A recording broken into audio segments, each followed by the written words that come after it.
Okay, this is what comes out of this one right here is what comes out of the laser. You can see that it still has the tape on it to protect the wood from charring.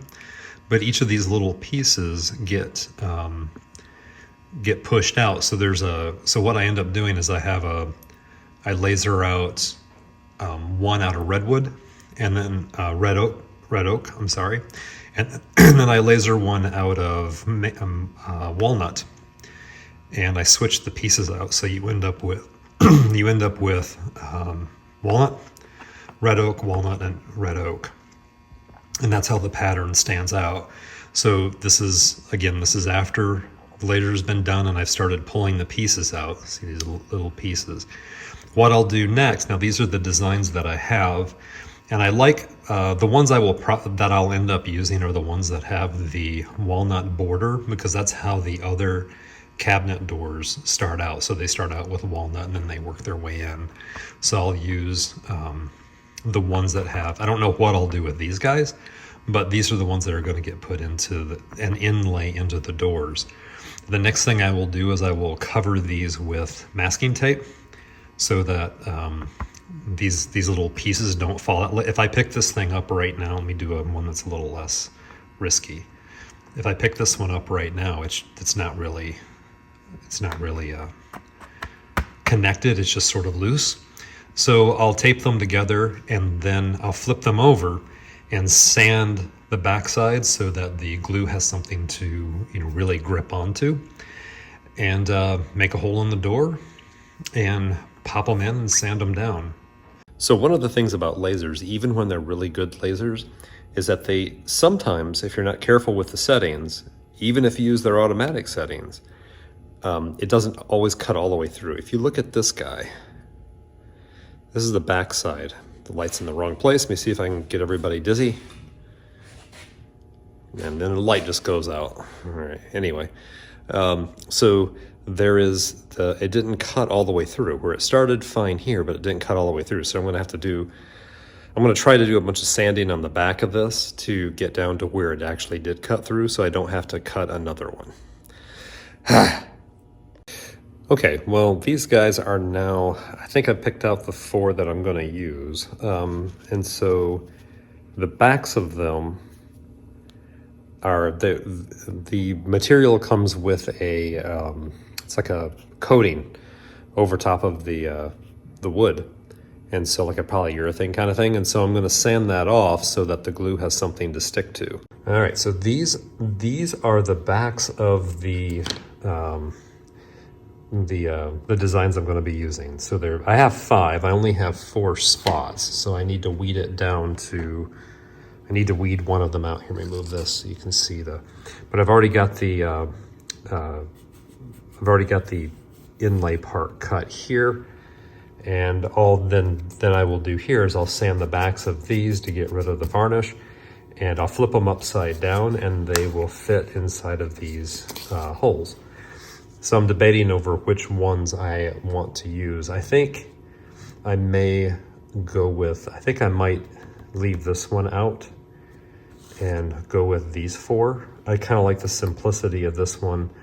I like how this one just turned out. This one turned out really nice, I think. This one I like a lot because I don't have one like this yet. And I just sort of like this one. This one's fairly simple too. So I think I'm gonna go with those. I'm gonna go ahead and flip these over, sand them, and then I'll inlay them.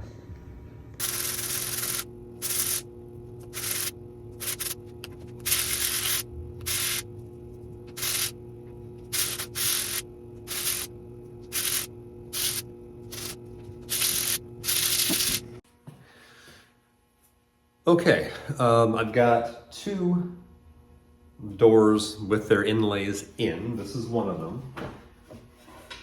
So these are the inlays, or with inlays inside of the door. So you can still see there's this is I took the tape off the front, and then I will end up having to sand this down so that I get rid of all the varnish so that I can stain everything the same color. And then I'll probably there's some of these areas that there's little gaps. There's little gaps in this where I can fill in wood filler, and then I'll sand it all down, and hopefully it will all just sort of blend right in together. And the second one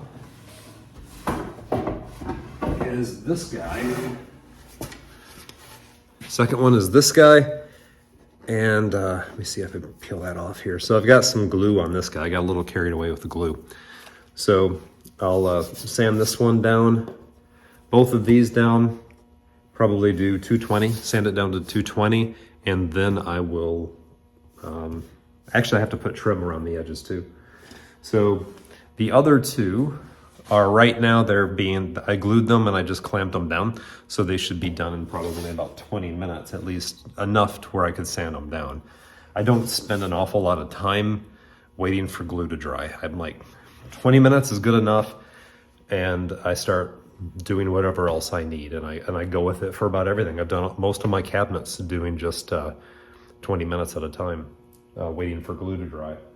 So, okay, so I'm gonna do some sanding and I will be back.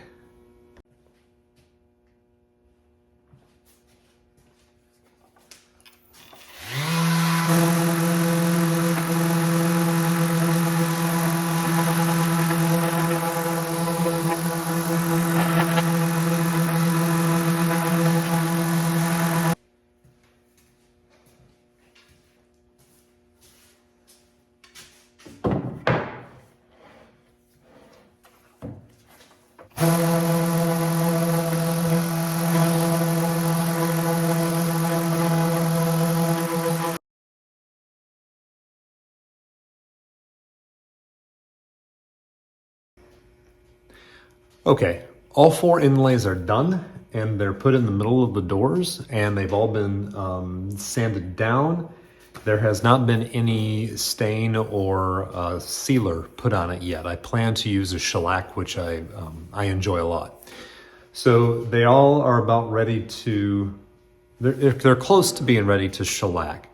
But here's the interesting thing, and it is by far the most interesting thing of creating like doors. So right now, these doors are just square pieces of wood that have a pretty design in the middle of them. And they don't look anything special. They're just square pieces of wood with a design put in the middle. I'm gonna put a decorative edge on these doors. So these doors are just gonna have a nice edge all the way around. The very second I put that decorative molding on them, they pop. I mean, even before I put the shellac on them or anything else, they something about it just makes the doors pop. They look finished. They look real. And I don't know how else to describe it. I don't know if any of you have noticed this kind of thing, but it just seems like the minute that this, just a decorative edge. Nothing very special. Again, I'll show it to you before I put shellac on it. But when you put the decorative edge on it, they just pop. They look done. They look almost finished. But before that, little decorative piece, they just look like square pieces of wood. Not any big deal. I find that fascinating. I don't know what it is about it, but I just find it real interesting, and that little thing could make the design pop. Anyway, I'm gonna go ahead and route that out, and then I'll check back in and let you see what it looks like and see if you think I'm right.